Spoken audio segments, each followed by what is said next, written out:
Welcome to Yanmax Sival Muthukani. In the video, we will talk about the exponents and powers. Example 1. Find the value of 2 to the power 3 minus 3 and 1 divided by 3 power minus 2. So, we law of exponents padichirukkom a power m into a power n. So, a power minus m na enna artham? A 1 by a power m. So, இப்போ இந்த லாவை use பண்ணி நம்ம இது ரெண்டுத்தையும் பண்ண போகிறோம். 2 to the raised power minus 3. அப்போ இது a power minus mன்னு இருக்குது. அப்போ 1 divided by a power mன்னு எழுதணும்.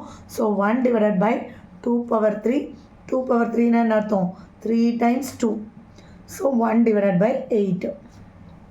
அதே இங்கே 1 divided by a power minus mன்னு இருக்குது.